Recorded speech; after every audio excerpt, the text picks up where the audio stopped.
So we have here Filipino conversation, particles na and pa. This is now for the lesson 5. When we say na as particle, it means already or now as particle because na can be used as that in the sentence and na can be used as connector.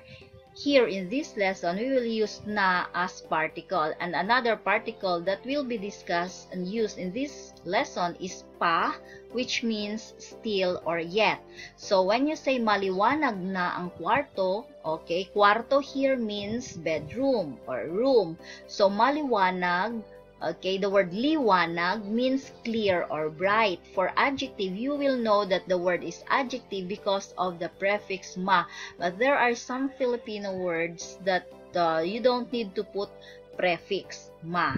Another, we have malambot na ang yellow. So yellow here means ice. So now the ice is already soft. So lambot, malambot. You notice adjective first, then the article, the particle. We have another word, mahina na ang musika. It could be earlier or previously the music was too loud, pero ngayon, now mahina na ang musika. So hina, mahina, weak or low. Maganda na ang garden. So garden or hardin, we refer to garden in English. Maganda na. It could be earlier or previously or before the garden was not beautiful, pero ngayon, now, maganda na ang garden. Masarap pa ang adobo. Still or still in the sentence. So it could be that the adobo dish was there on the table for a few hours, but yet still delicious. So you say masarap pa ang adobo. So sarap is the root word, which means to feel good or delicious. So it has two meanings. So when you say masarap, it could be the taste of the food or good feeling. Like you say, oh, after the body massage, how does it feel? So masarap. You can say also masarap. This is only for feeling and taste of the food. Another, maingay pa ang lasing.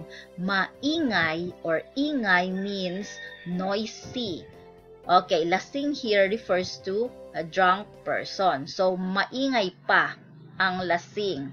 Another, we have malaki pa ang cake. It could be that they already ate cake, but still a huge portion, a big portion of cake was still left. So, malaki pa ang cake. So, still big.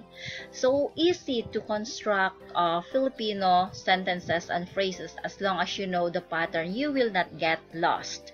Another, matigas na ang tinapay. So, tinapay here is bread. We have this pandesal, the morning bread. But before you can only buy tinapay or rather pandesal in the morning. But now, we have this Pande Manila's bakery here, even in the malls that you can buy or they are selling pandesals 24 hours.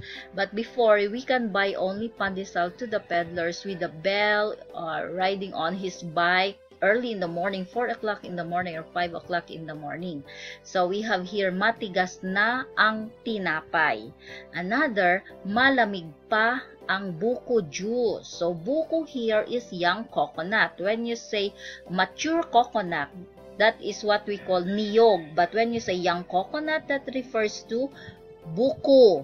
So malamig pa ang buko juice. So you notice when you already here in the Philippines that you can eat or taste like the buko juice or the water of the buko, and you can also eat like buko ice cream, halo-halo with buko, and buko as fresh from the tree, coconut tree.